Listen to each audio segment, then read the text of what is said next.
तो चलिए madam sir की अब शुरुआत करते हैं। आम आदमी पार्टी की नेता और दिल्ली सरकार में मंत्री आतिशी की मुश्किलें बढ़ सकती हैं। कल आतिशी ने प्रेस कॉन्फ्रेंस करके बीजेपी पर आरोप लगाया था कि उन्हें एक करीबी व्यक्ति के जरिए बीजेपी में शामिल होने का ऑफर दिया गया। आतिशी ने दावा किया कि अगर वो बीजेपी में शामिल नहीं होती हैं तो उन्हें शराब घोटाले में गिरफ्तार कर लिया जाएगा। इस आरोप के बाद बीजेपी ने आतिशी पर मानहानि का दावा ठोक दिया। Sir please.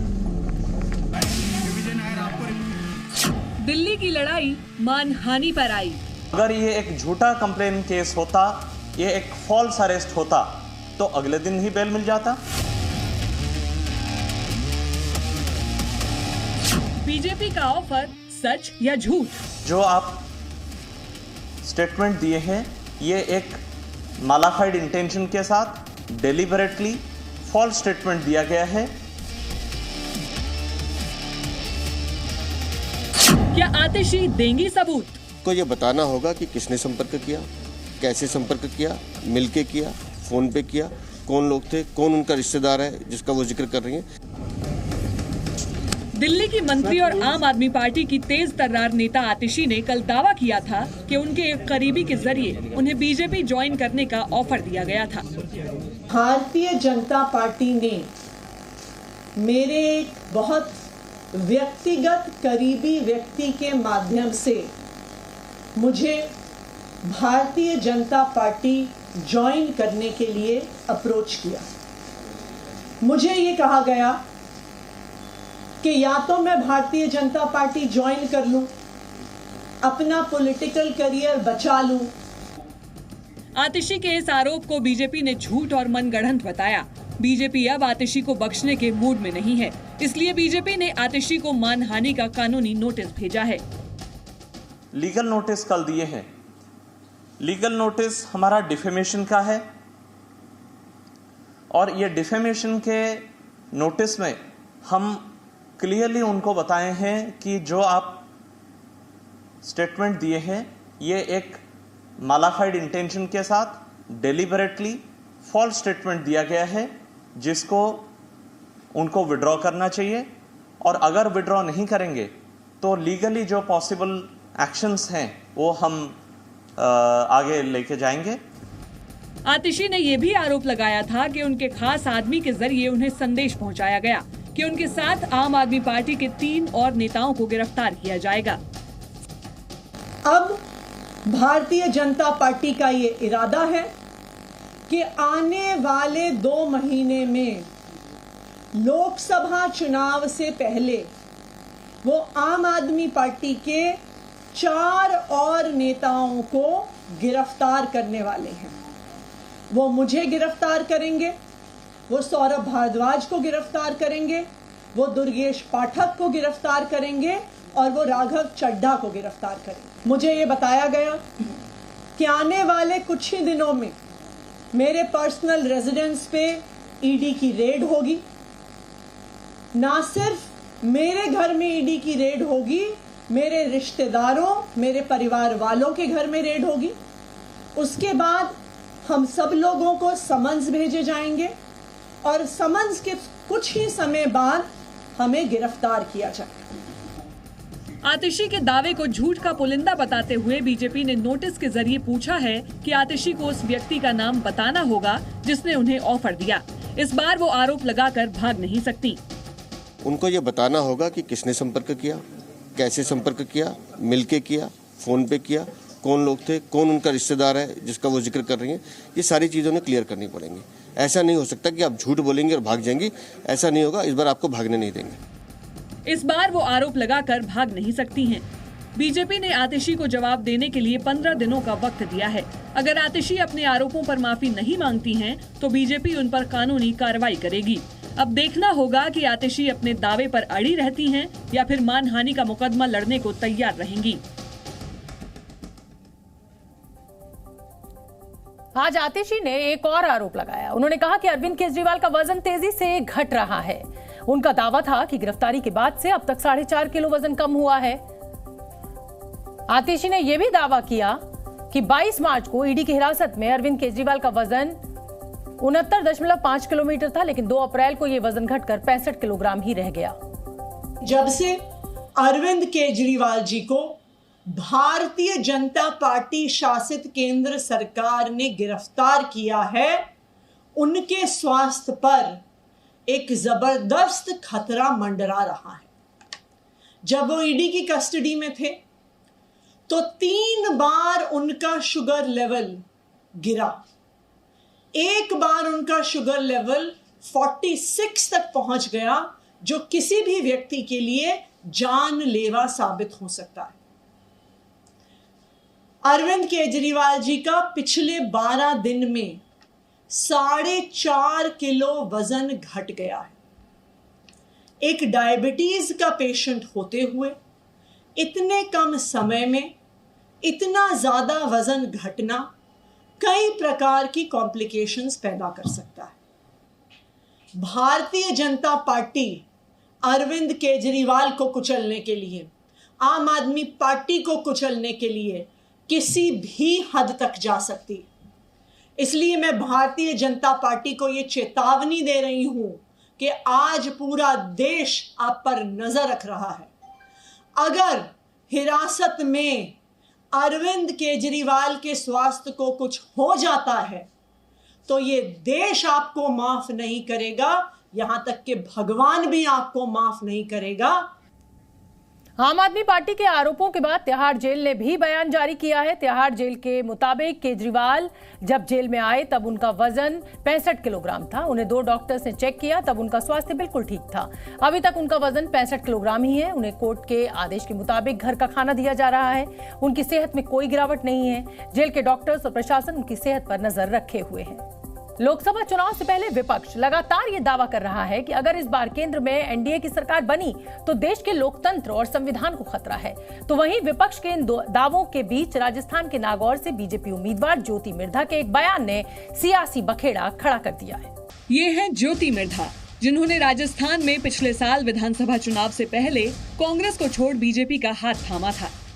तो लोकसभा चुनाव में बीजेपी ने नागौर से इन्हें अपना उम्मीदवार घोषित किया है, जहां इनका मुकाबला इंडिया गठबंधन के प्रत्याशी और आरएलपी सुप्रीमो हनुमान बेनीवाल से है। लेकिन ज्योति मिर्धा की इस वीडियो क्लिप ने सियासी तूफान ला दिया है।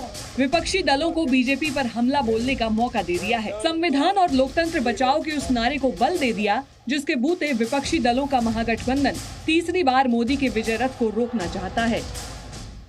बीजेपी के एमपी ने कहा कि जैसे ही हम चुनाव जीतेंगे, मैच फिक्स करके 400 सीटें जीतेंगे, वैसे ही हम संविधान को बदल देंगे, संविधान को रद्द कर देंगे। ये ऐसे ही नहीं बोला गया, ये टेस्ट करने के लिए, आइडिया टेस्ट करने के लिए बीजेपी के एमपी ने बोला है। दरअसल राजस्थान के नागौर से बीजेपी की लोकसभा प्रत्याशी डॉक्टर ज्योति मिर्धा का एक वीडियो सोशल मीडिया पर वायरल हो रहा है, जिसमें वो कथित तौर पर संसद के दोनों सदनों में बहुमत हासिल करने की बात करती नजर आ रही हैं। वायरल वीडियो में मिर्धा कह रही हैं कि देश हित में कठोर निर्णय लेने पड़ते हैं, उनके लिए हमें संविधान में बदलाव करने पड़ते हैं। इसके अलावा ज्योति मिर्धा ने कथित तौर पर ये भी कहा कि अगर संविधान में कोई बदलाव करना होता है तो इसके लिए लोकसभा और राज्यसभा दोनों में बहुमत चाहिए होती है। ज्योति मिर्धा ने किस संदर्भ में ये बात कही, वो मतदाताओं को क्या समझाना चाहती थी, ये तो वही बता सकती हैं। लेकिन उनके इस कथित वीडियो क्लिप के वायरल होते ही सियासी सुनामी आ गई। कांग्रेस समेत विपक्षी दलों ने बीजेपी को घेर लिया। इंडिया गठबंधन के घटक दल कहने लगे कि हम न कहते थे, बीजेपी संविधान बदलना चाहती है, लोकतंत्र खत्म करना चाहती है। कांग्रेस के वरिष्ठ नेता शशि थरूर ने सोशल मीडिया प्लेटफॉर्म एक्स पर लिखा कि अनंत हेगड़े के बयान के बाद बीजेपी नेताओं ने जल्दबाजी में उन्हें अपने उम्मीदवारों की सूची से बाहर कर दिया। लेकिन अब एक और बीजेपी उम्मीदवार खुलेआम कहते हैं कि बीजेपी का लक्ष्य संविधान को बदलना है। सच्चाई उजागर करने के लिए बीजेपी और कितने उम्मीदवारों को अस्वीकार कर सकती है। शशि थरूर की पोस्ट पर प्रतिक्रिया देते हुए कांग्रेस महासचिव जयराम रमेश ने एक्स पर लिखा कि ये सब स्वयं महासूत्रधार द्वारा आयोजित किया गया है, ये एक सोची समझी रणनीति है। जबकि कांग्रेस प्रवक्ता सुप्रिया श्रीनेत ने लिखा कि बीजेपी उम्मीदवार ज्योति मिर्धा वोट नहीं मांग रही हैं, संविधान को बदलने के मंसूबे बता रही हैं। हालांकि ज्योति मिर्धा ने वायरल वीडियो क्लिप में आगे क्या कहा इसकी जानकारी नहीं है, लेकिन लोकसभा चुनाव को देखते हुए उनका ये बयान सुर्खियां बटोरने के साथ साथ बीजेपी के लिए फजीहत बन गया। लिहाजा राजस्थान के नागौर से बीजेपी प्रत्याशी ज्योति मिर्धा ने अपनी सफाई पेश की। उन्होंने सोशल मीडिया प्लेटफॉर्म एक्स पर कांग्रेस नेता शशि थरूर को जवाब देते हुए लिखा, 31 मार्च 2024 को एक आम सभा में संविधान संशोधन की प्रक्रिया को समझाने के उद्देश्य से की गई मेरी एक सामान्य टिप्पणी को विपक्ष के कुछ माननीय नेताओं द्वारा तूल देकर तिल का ताड़ बनाने का प्रयास किया है, जो मेरी समझ में न केवल अनावश्यक है अपितु पूरी तरह अवांछित है। निंदा करने वाले सभी सम्मानित महानुभाव विधि एवं संविधान के ज्ञाता हैं कि सन 1950 से पिछले वर्ष तक संविधान में 106 संशोधन हुए हैं। पिछले वर्ष जो सबसे अंतिम और अत्यंत ऐतिहासिक संशोधन हुआ, उसी के फलस्वरूप हमारा दशकों से लंबित महिलाओं की संसद में 33% आरक्षण का सपना साकार हो पाया है। 2019 में जब बीजेपी ने अकेले अपने दम पर 300 सीटों का आंकड़ा पार किया था, तब तमाम राजनीतिक विश्लेषकों का कहना था कि बीजेपी को महिलाओं का गुप्त वोट मिला है और यही वजह है कि इस बार भी बीजेपी 400 सीटों का आंकड़ा पार करने के लिए महिला वोटर्स को लुभाने में कोई कसर नहीं छोड़ रही है। तमाम पार्टियां महिला आरक्षण की बात करती हैं, महिला अधिकारों की दलीलें देती हैं, महिलाओं को बराबरी का दर्जा देने की दुहाई देती हैं। संसद में जब महिलाओं को 33% आरक्षण देने से जुड़े नारी वंदन अधिनियम पर बहस के दौरान तमाम पार्टियों के नेताओं ने महिलाओं के बारे में लंबे चौड़े भाषण दिए थे, लेकिन जब लोकसभा चुनाव के लिए महिलाओं को टिकट देने का मौका आया तो ज्यादातर पार्टियां कंजूसी पर उतर आईं। पहले चरण के लिए 107 सीटों पर नामांकन पूरा हो चुका है और वोटिंग में 15 दिन बचे हैं। पहले चरण में 107 सीटों पर मतदान होगा। इन 107 सीटों पर उम्मीदवार उतारने में लगभग सभी दलों ने छोटा दिल दिखाया है। पहले चरण में बीजेपी की 7 महिला उम्मीदवार मैदान में हैं, यानी करीब 7%। वहीं कांग्रेस की 4, आरजेडी की 1 और समाजवादी पार्टी की 2 महिला उम्मीदवार मुकाबले में हैं। हालांकि अभी तक जारी हुई टोटल लिस्ट के हिसाब से अगर देखें तो बीजेपी ने सबसे ज्यादा महिलाओं को टिकट दिए हैं, लेकिन हिस्सेदारी के अगर लिहाज से देखें तो ममता बनर्जी की तृणमूल कांग्रेस ने महिलाओं पर सबसे ज्यादा भरोसा जताया है।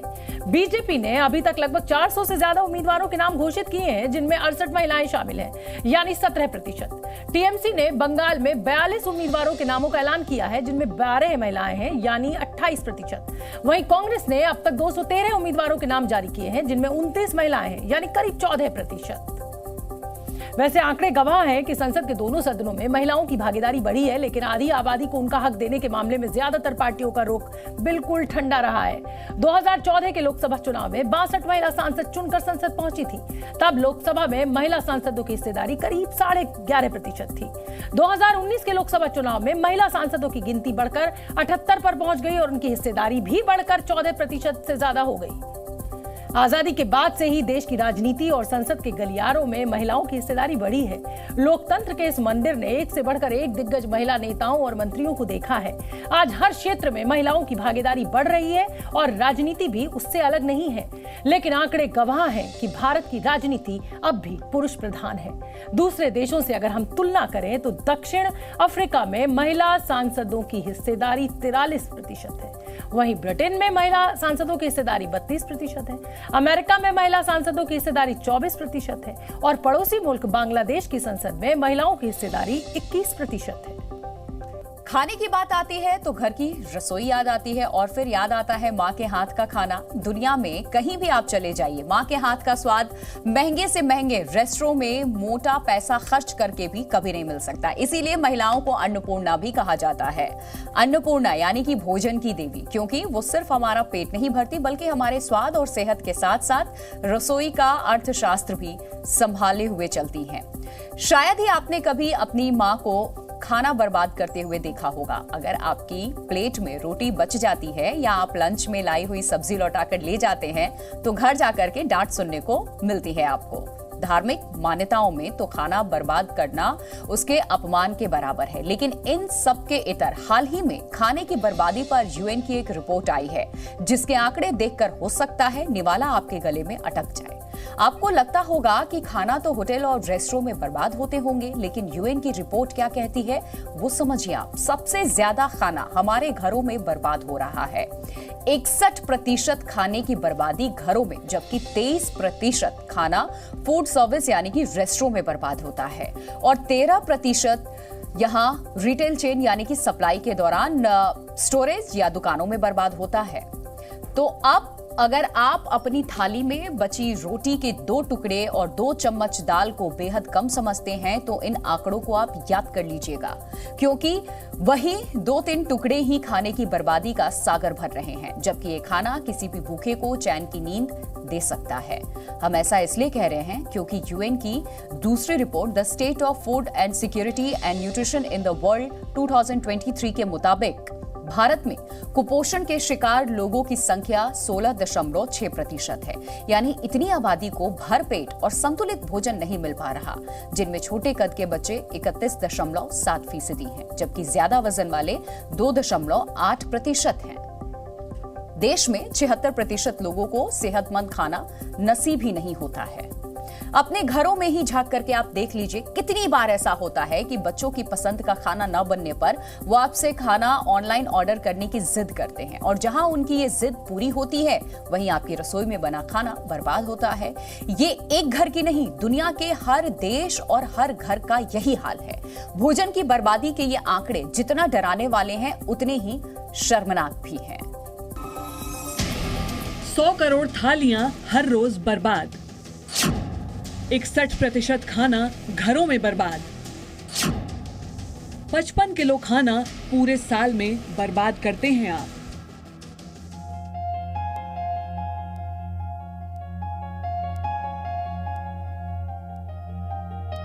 खाने की इतनी बर्बादी अपने देश में हो रही है। घर की रसोई जहां आप खाना बर्बाद करने से बचते हैं, वहीं पर सबसे ज्यादा खाना बर्बाद होता है। लेकिन एक आम घर में खाना बर्बाद होने की वजह क्या हैं? हमने महिलाओं से ये जानने की कोशिश की।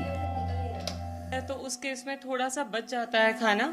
नॉर्मली मेरे घर में ब्रेकफास्ट और लंच नहीं बचता है, बट डिनर इसलिए बच जाता है क्योंकि हस्बैंड कभी लेट आ रहे हैं ऑफिस से, तो ऑफिस में पार्टी है या सबने साथ में बैठ करके खा लिया खाना, तो फिर घर पे आकर के वो नहीं खा पाते हैं।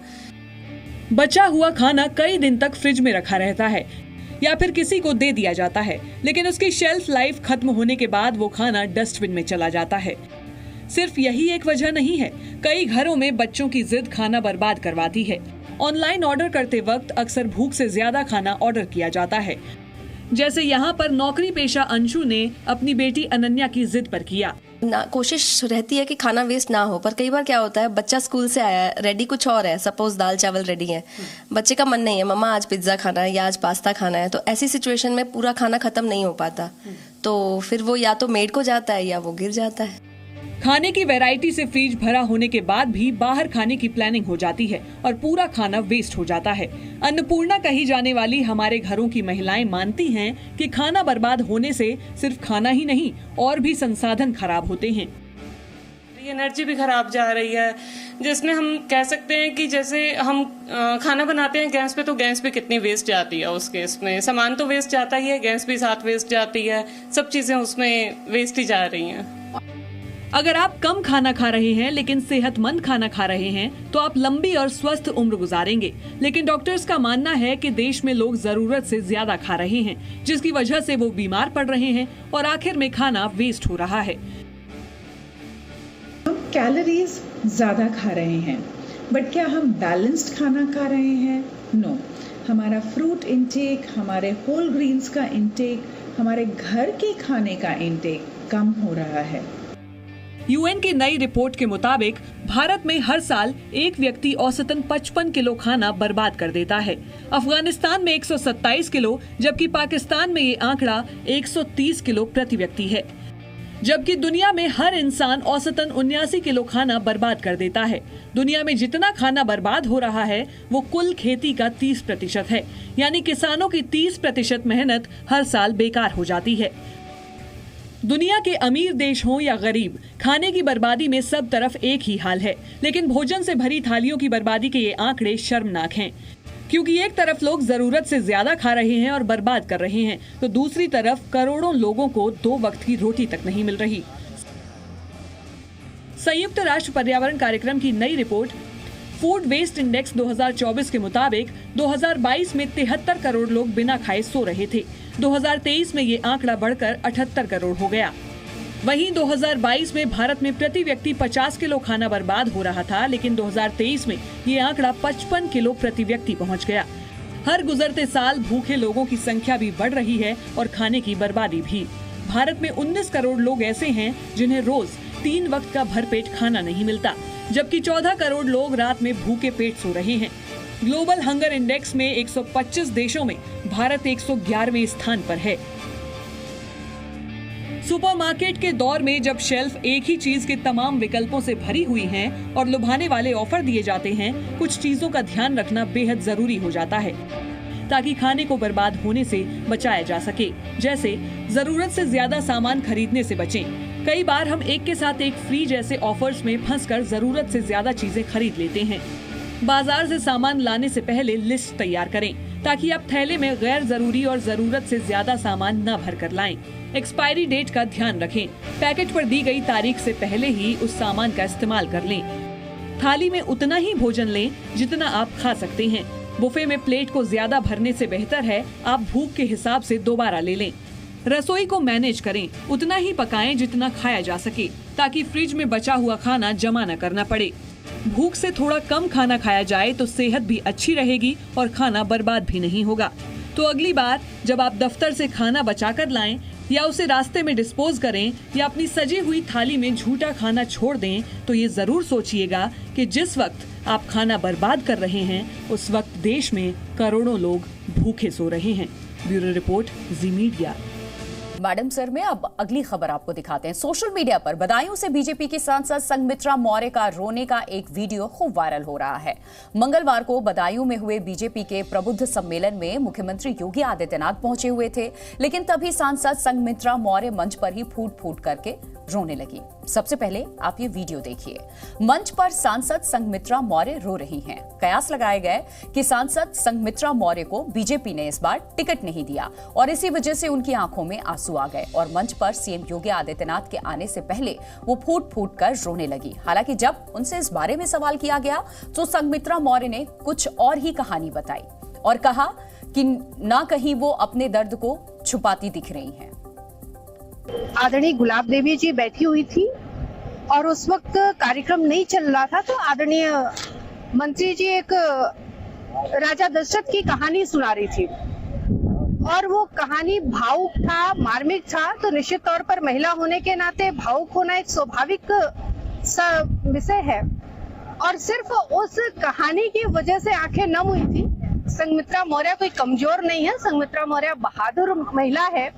सोने के दाम में लगातार तेजी देखी जा रही है। 10 ग्राम सोने की जो कीमत है 69,400 रुपए के पार पहुंच चुकी है। ऐसे में हर किसी के मन में एक ही सवाल है, सोना अभी खरीदना चाहिए या नहीं।